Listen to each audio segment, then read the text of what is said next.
हमें पहली बार एक एक्ट्रेस ऐसा कुछ करने जा रही है।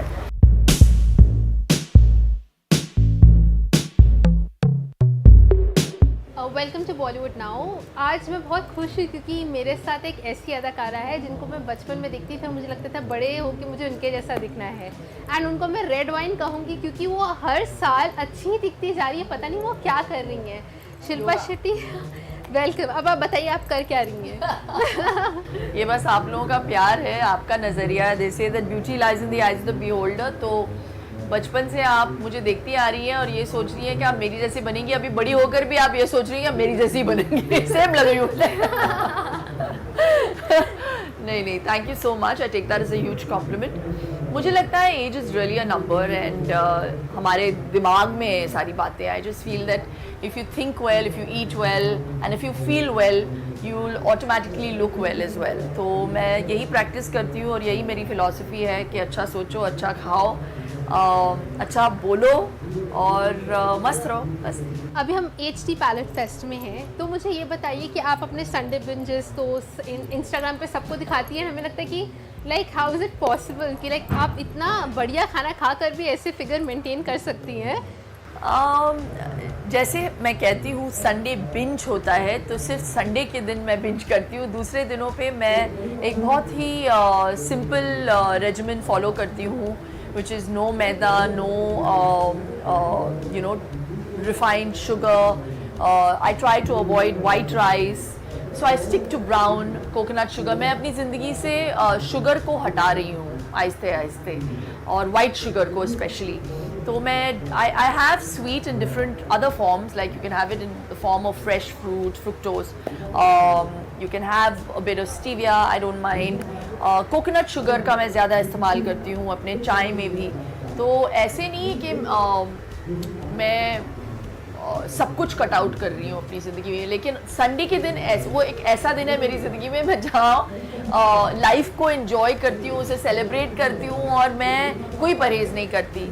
तो मैं स्वीट में ज़्यादा इंडल्ज करती हूँ क्योंकि दूसरे दिनों पे मैं नहीं खाती। तो ये कॉन्सेप्ट अगर लोगों के समझ में आ जाता है तो उनको समझ में आएगा कि मैं क्यों इतनी खुश होके और एक्साइटेड होके खाती हूँ उस दिन पे। दूसरे तो सारे दिन पे खाते हैं। I just feel that that is a lifestyle modification I have done in my life and it's made a big difference to my life, my skin, my hair, the way I age and whatever. You know Shilpa, मैं खुद की भी बात करूँगी। जब लड़कियाँ teenage में होती हैं वो एक्ट्रेसेस को देखती हैं और कहीं ना कहीं अपने आप को कंपेयर करती कि मैं इनके जैसे क्यों नहीं दिखती, मेरी बॉडी इनके जैसे नहीं है। लेकिन अगर आप अपने और अपने फूड का रिलेशनशिप अपनी टीनेज में याद करें तो क्या था, कैसा था? आई थिंक मैं बहुत लकी थी कि मेरे पेरेंट्स ने बहुत ख्याल रखा मेरे रिजीम का। एज इन एज किड्स हम बहुत सारे एक्स्ट्रा करिकुलर एक्टिविटीज़ करते थे, जैसे कि कराटे, वॉलीबॉल। मैं वॉलीबॉल प्लेयर रही हूँ और I represented Bombay zone, Bombay district. My school, I was my college captain, I was in my school team. तो क्या है, मेटाबॉलिज्म बहुत हाई रहा है मेरा। मैं भरतनाट्यम भी कर रही थी एक तरफ, और I just feel that my parents when we used to come home, हम लोगों को भूख लगती थी, you know, so they used to, my mom used to make sure that we had like a protein, there was rice, there was dal, there was एक सब्जी। so it was very very simple basic खाना, और वही regime को मैं आज भी follow करती हूँ। तो मेरे घर पे ऐसे नहीं है कि मैं 10 डिशेस लगा के रखती हूँ। हमारा एक्चुअली रात का खाना इतना थोड़ा होता है और इतना कम बनाते हैं हम लोग घर पे कि अगर कोई तीसरा बंदा आ जाए तो खाना होगा नहीं उनके लिए। so that's how we live, so you know, we eat our breakfast like a king and our dinner is like a pauper, really. तो बस एक सूप, कुछ ग्रिल्ड वेजिटेबल्स होंगे, कुछ ग्रिल्ड चिकन या फिश होगा। It's as simple as that. मैं बहुत खाने को बहुत कॉम्प्लिकेट नहीं करना चाहिए। So I just think that my mom, because हम लोग मैंगलोरियंस हैं, we were introduce to coconut oil right in the beginning. हम आमतौर पे अपना खाना कोकोनट ऑयल में ही बनाते हैं। घी का इस्तेमाल किया जाता है हमारे खाने में। लोग बहुत दूर भागते हैं घी से। तो मेरा ये कहना है कि भैया अगर आपको मेरे जैसे लगना है, यंग टीनेज लड़कियों को बोल रही हूँ, तो घी प्लीज़ खाइए। मैं आज भी अपने राइस के ऊपर, ब्राउन राइस ही हो भले, मैं 1 चम्मच घी ज़रूर डालती हूँ। और I am talking about like a full teaspoon and a half sometimes. Wow. So I love ghee, and it's very very good. It's got something called butyric acid that actually prepares your intestine to digest food, and it has those enzymes to help you salivate more as well. खाना tasty लगता है, सबसे बड़ी बात वही है। वो स्वाद ही कुछ और है। जी, तो हम बात करते हैं कि आजकल कीटो है तो फैट खाइए, प्रोटीन खाइए, लेकिन थोड़े टाइम पहले कि फैट तो बिल्कुल मत खाइए। तो कोई ऐसा मिथ है जिसकी आप शिकार हुई और आपको लगा ओ शिट ये तो मैंने तो गलत कर दिया? नहीं, मैं मॉडरेशन में बिलीव करती हूँ। अगर आपसे कोई भी कहता है कि फ़ैट को बिल्कुल ही एलिमिनेट करें, again that depends on how much weight you have to lose. अगर आप if you have to lose some 40-45 kilos and it's a different kind of diet that you will have to be on, but I think optimum health को पाने के लिए आपको एक moderation का ख्याल रखना चाहिए। एंड आई जस्ट फील कि अगर आप ग्रैटिट्यूड के साथ खाएं, जब भूख लगे तभी खाएं, डोंट फोर्स फीड योरसेल्फ। बहुत लोग ना ऐसे, अरे चलो चलो चलो टाइम हो गया मैं खा लेती हूँ, चलो चलो चलो कुछ है नहीं करने के लिए, चलो कुछ खा लेते हैं। तो इट्स लाइक दैट। और इट्स नॉट इवन अबाउट आप क्या खा रहे हैं, आप कब खा रहे हैं, क्यों खा रहे हैं और कैसे खा रहे हैं, बहुत बहुत ज़रूरी है। तो बहुत लोग चू करना भूल जाते हैं। तो हर मॉर्सल को ना आप चू करिए और इन्जॉय करिए अपने खाने को ग्रैटिट्यूड के साथ, और देखिए आपकी हेल्थ पे कितना फ़र्क पड़ेगा। मैं लास्ट क्वेश्चन पूछना चाहती हूँ कि आप एंटरप्रेन्योर भी हैं, आप राइटर भी हैं, आपने अपनी डीवीडी भी निकाली है, आपने इतना कुछ किया है, तो आप अपनी लाइफ में अपने सबसे 3 बड़े अचीवमेंट्स क्या मानती हैं? मैं पर्सनली जानना चाहती हूँ आपसे। अभी तो बस इब्तिदाए इश्क के आगे आगे देखो होता है क्या। ये तो बस शुरुआत है। I don't think I have achieved too much honestly, और मैं बिल्कुल मॉडेस्ट होके नहीं कह रही हूँ ये बात, क्योंकि मुझे पता है कि I have some huge dreams that I want to accomplish. Can you share one of them? Just one of them. I'm working very hard on this app of mine, so it's a health app, और इसे हम release करने जा रहे हैं। I think India में पहली बार एक एक्ट्रेस ऐसा कुछ करने जा रही है। तो मेरे लिए ये मेरा ड्रीम प्रोजेक्ट है, to make India healthier and to have it at the tip of their fingers. तो बहुत ही आसान रहेगा सब लोगों के लिए मेरे टिप्स को फॉलो करने के लिए। वर्कआउट्स, योगा, फंक्शनल न्यूट्रिशन के साथ it's going to be all encompassing। तो मैं बहुत एक्साइटेड हूँ about my fitness app। बस जाते जाते मुझे एक मैसेज जानना चाहती हूँ, जैसे मैं टीनेज गर्ल्स की बात करूँ, all the growing up girls, तो हमेशा उनके मन में एक कॉम्प्लेक्स होता है कि लाइक अबाउट लुक्स और about their confidence. What you have to say to them, because you know they are starving and then going back to binge eating and stuff like that. What you have to say to them? Moderation is key, girls. I just think that don't overdo it. Don't starve yourselves। I think to have the right amount of protein, fiber, अगर इसकी समझ आपको आ जाए, automatically life becomes very easy।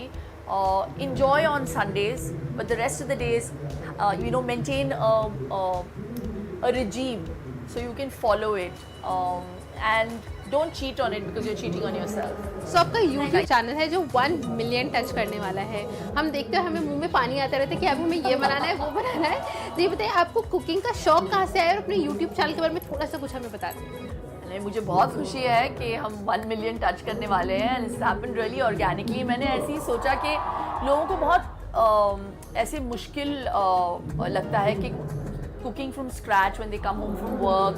बहुत सारी लड़कियां हैं या लड़के हैं जो अपने घरों को छोड़कर आते हैं काम के लिए टू दीज बिग सिटीज़, तो उनको समझ में नहीं आता कि अपने हेल्थ को भी कैसे मेंटेन करें और खाना भी अच्छा कैसे स्वादिष्ट बनाएं न्यूट्रिशन के साथ। तो उसी सोच के साथ मैं मैदान में उतरी, और कुकिंग का शौक बहुत पहले से रहा है। I went to cooking class when I was 16, and मैं अलग अलग डिशेस तभी भी बनाती थी, लेकिन हेल्थ रिलेटेड मैंने रियलाइज़ किया कि जब तक your nutrition is not right, you see any healthy person, you ask them how do they maintain their health, they'll say it's 70% nutrition and 30% maybe some kind of gym workout or regime or yoga or whatever।